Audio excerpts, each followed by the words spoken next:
Hey, it's your girl Simone RC. Thank y'all so much for the 11 years of love and support for the show about with Simone RC. I am so excited for the new interviews that are coming up for the 2025 season. Now, I have to tell y'all, there has been a lot of questions that have hit my DMs since we did the 10-year anniversary celebration last year for a specific interview. So, here is that specific interview that y'all been asking for. Enjoy!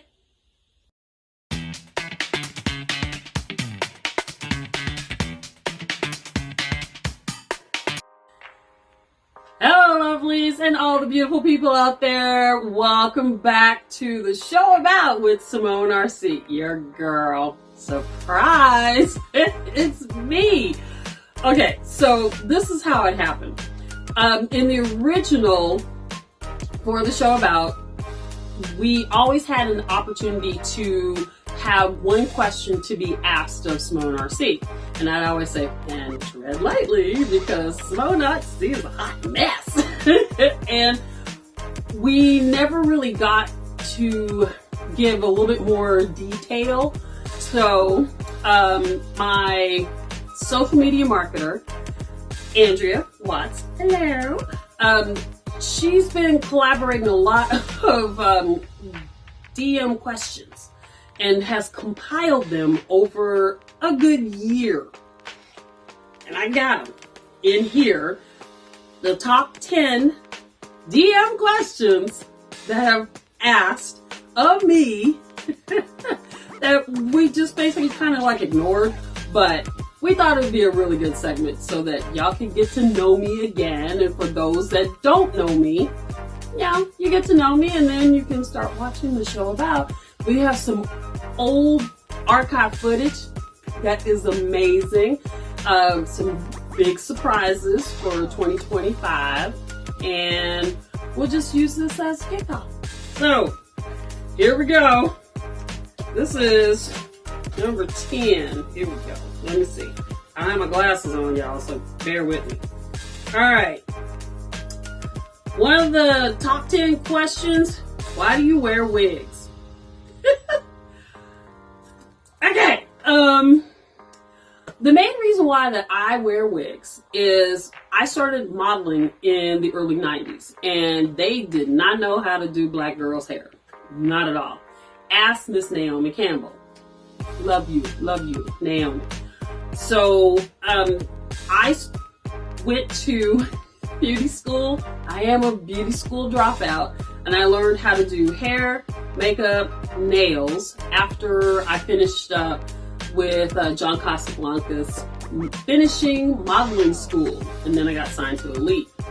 So, there was a health issue that I had in 1992 that I had to get some treatment, and it made my hair fall out. So I still had work, I still had bills, so I started wearing wigs and was trying to emulate as much as possible to look like Miss Whitney Houston, because she had like tons of wigs that were just absolutely fabulous. And I basically kind of wear it as like it's like my helmet. You know, it's like, you know, you put on your battle helmet and then you can go and face out the day. And then, you know, it gives me joy to change it up on y'all and see if you know, pick up on it. All right, let's see. Oh, this one. I'm so glad to get this out. Did you get a boob job? Okay. Look, now this one is probably, it should be like the number one. People asking me if I've had surgery or if I'm wearing different bras and straight up asking me, did I have a boob job? No, I have not had any type of surgery to enhance anything. What happened was menopause. You gain weight. Your body changes because hormones kind of mess you up, and yeah, you know, it just hit really well. I was begging for big boobs when I was 15. So it hit 43 years late. So, yeah, that's what it is. It's not a big thing. So, stop asking. And it's done. No, I have not had any type of enhancement surgery ever. The end. Okay, what's next? Y'all are really creative. Okay. Ooh, this is a good one. Why did you stop the show about? Okay, I didn't stop it. What had happened was, you will hear that a lot. Okay, so I did my last interview in studio in 2019. And then the pandemic hit in 2020.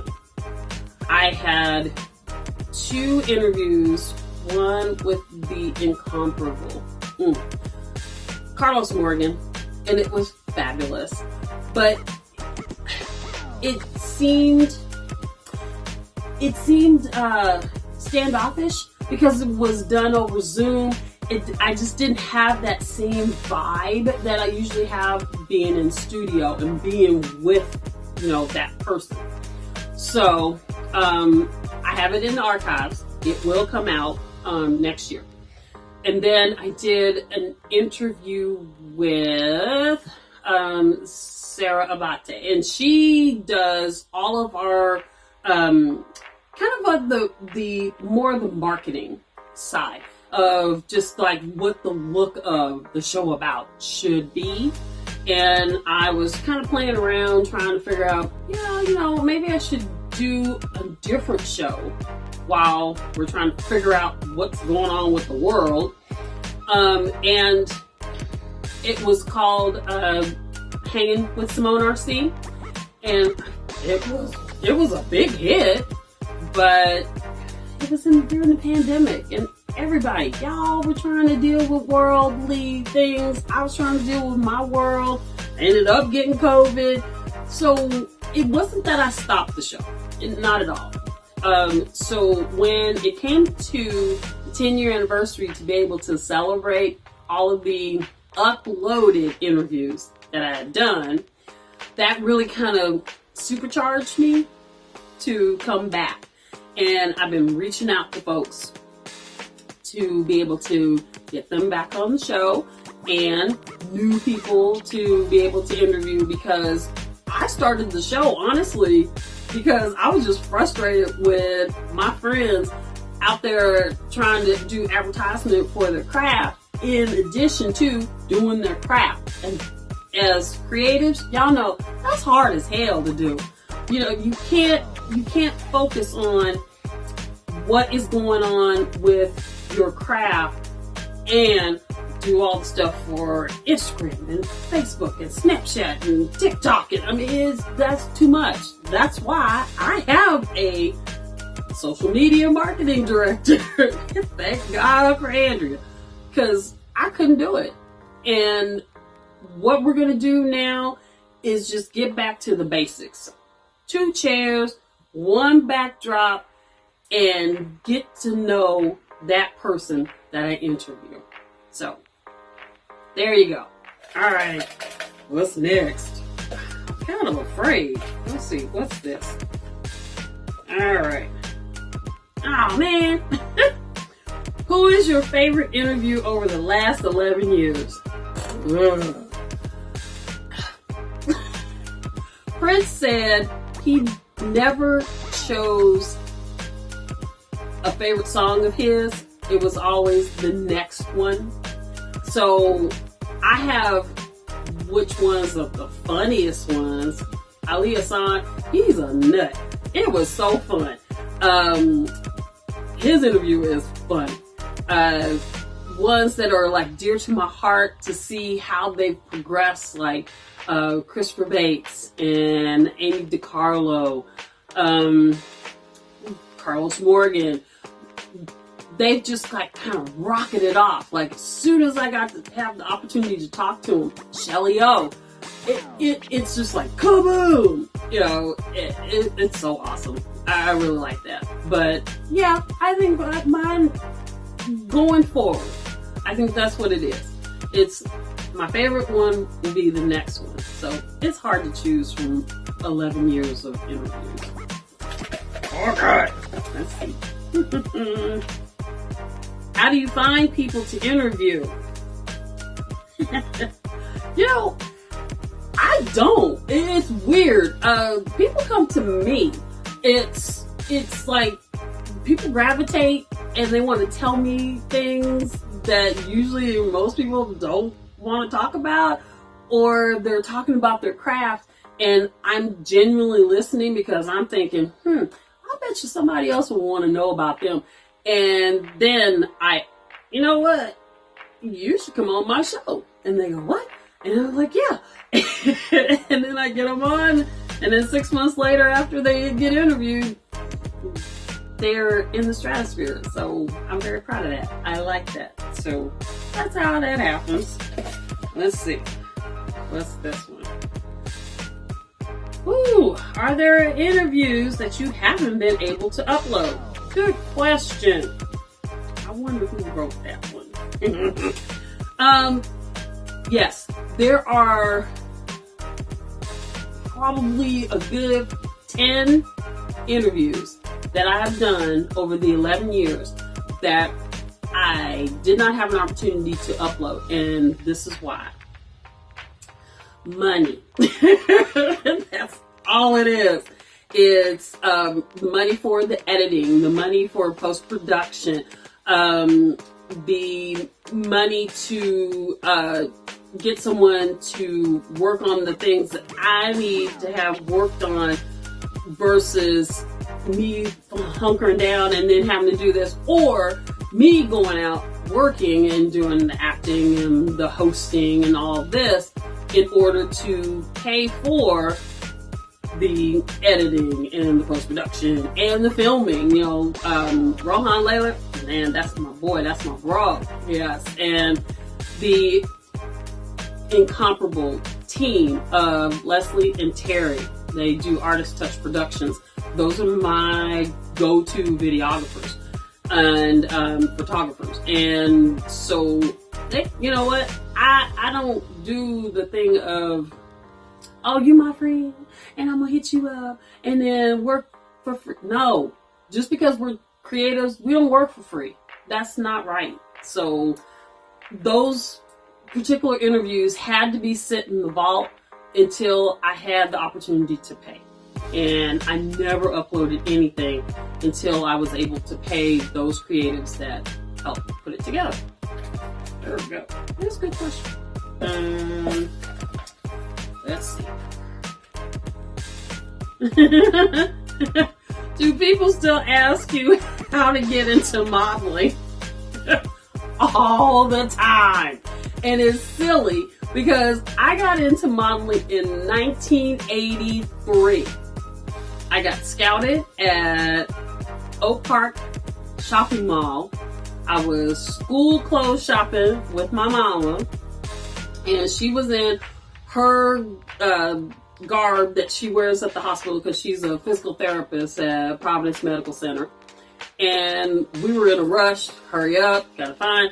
And it's very frustrating for a mom that's 5'2" to try to find school clothes for a child that is 15 and 6'2" at the time. Lost a couple of inches. That's for another show. It's wild, I tell you that. So when I got scouted, this dude was following us, and you know, it was kind of like in and out of stores and everything, and my mama recognized it, and she just turned around, and all of her 5'2" mightiness came up and pointed in this dude's face and said, what do you want? This poor child, he was just like, no.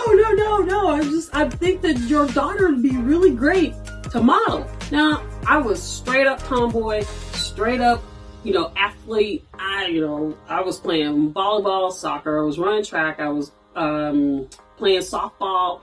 I didn't have any idea about a model because I barely wore makeup because I didn't have time. So she took, she was like, just give me your card. She snatched the card from him because she was on a mission. And then she said, well, if you're interested now, you'll be interested when she graduates from high school. Took the card and we left. And I was just kind of like, oh, okay, whatever. So when I hit 18, during the summer before I started university, I was modeling like crazy. I was doing every kind of thing, like church stuff, everything. It's completely different than it is now, because you can be a video vixen, you can be an IG model and kick off your career like crazy.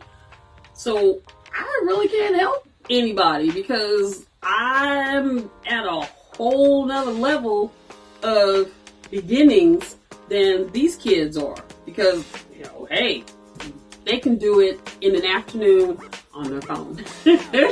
So all I can say is, if you want to get into modeling, I will be your support. I will be your ultimate cheerleader.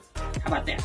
Okay, down to 3. All right, here we go. Why did you start the show about? Well, that was basically it. That it was just, you know, my friends were looking at other people that were succeeding, and they just could not have that balance of work my craft or do advertisement for my craft that I'm not working on. So I decided to start a show to be their ultimate cheerleader, the walking, talking billboard for everyone that was in the industry that I knew about, which was the creative arts, entertainment, fashion, film, music, and I helped them get discovered because I kept it completely on YouTube on purpose because it's worldwide. So far, I think it's working okay. I mean, slow and steady wins the race. I'm not making all millions and everything, but I'm happy. That's all I care about. Yes, I got other stuff in other pots. Other pots. All right. Oh boy. I know who sent this question. Yeah. All right, y'all. You ready? Why do you call yourself the Kansas Canadian when you were born in Missouri?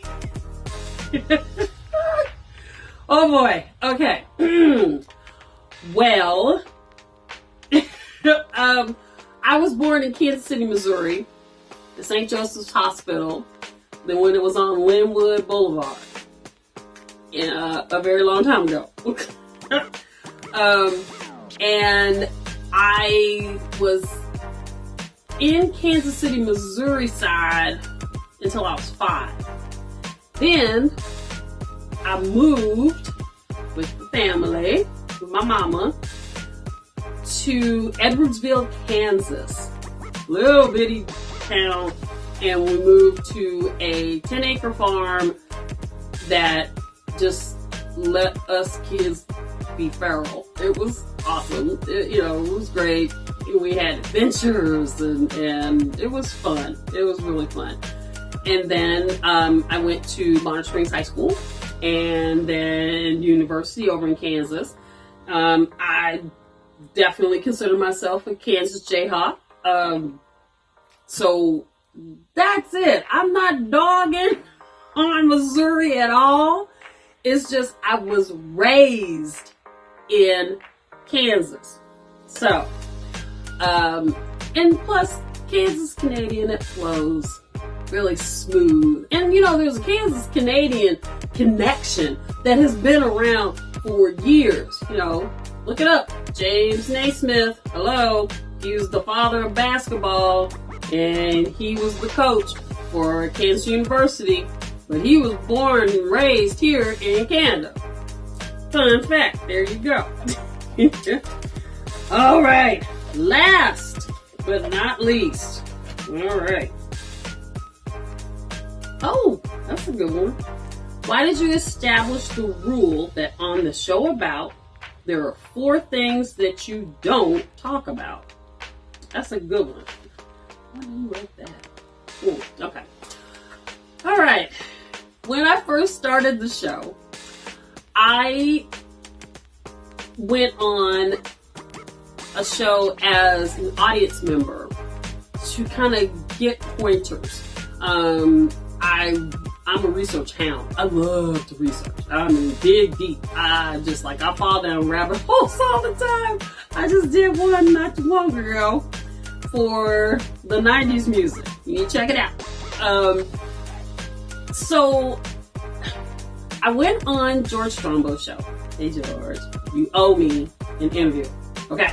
So I was on his show and I was taking notes, all furious and everything, and I'm looking and I'm just like, yeah, okay, so he's got this kind of camera, okay, and then he's got this angle and everything, and I'm wanting to make sure that the style that he had, I wasn't copying, but I was emulating, because the stuff that I did like that he was getting out to people, it was workable, it was doable, and I was in his audience from the 8th year to the 10th year until he closed it up. And there was one thing that he said that one time we were after a show taping, and he came up to me and he was like, "Oh, did you get some notes? Did you get your notes?" And I'm like, "Yes," because the last time I was at the front and I was watching Mike Holmes get interviewed, and we were talking about Kansas City barbecue and all this, and building houses and stuff like that.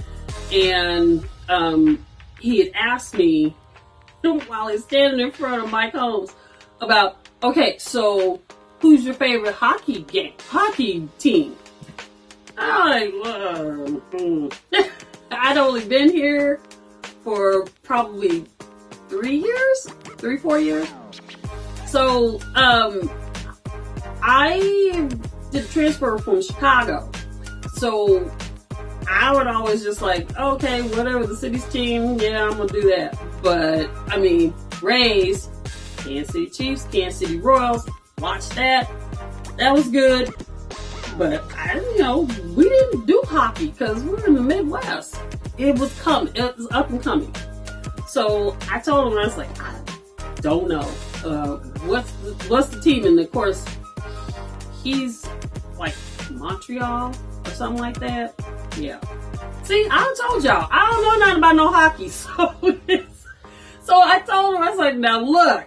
Okay, so then I'm going to have to put that in the rule. And he goes, what do you mean? So the rules are, for my show, I'm not talking about religion, because I'm not arguing with folks. Because my mama had us in church 4 days out of the week. I know what I would be talking about. And I don't want to get into that. I don't do politics. And that should speak for itself with all the drama that's going down now. Sexuality. Don't bring it up. I don't care who you sleep with. Don't care. Pay taxes. Go to work. Make your money. Go to sleep. Whatever. Just be happy. Don't care. And now I'm going to have to add hockey. These two just started busting out laughing.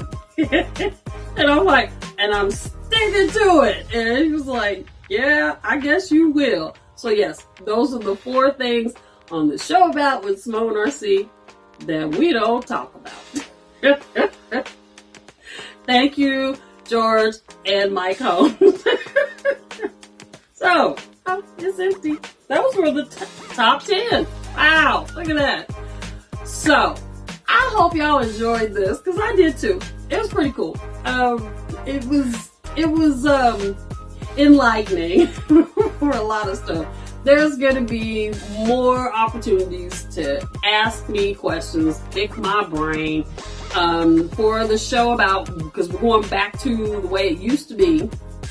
We're going to have those 3 prominent questions, do the puppy dog question, and then I'm going to turn the show over to that lovely guest, and they get to interview me with 1 question, but tread lightly, because Simone RC is a hot mess. And we're going to have a blast. So, thank y'all for this. It was really cool. Thank you to my crew. Thank you y'all. Y'all are awesome. So now stay tuned. Big things. They are coming for 2025. That will be year 12. Whew. February 19th is the anniversary. So keep your eyes out. And as always, take good care of you. Know that y'all are so loved. And I will see y'all out and about.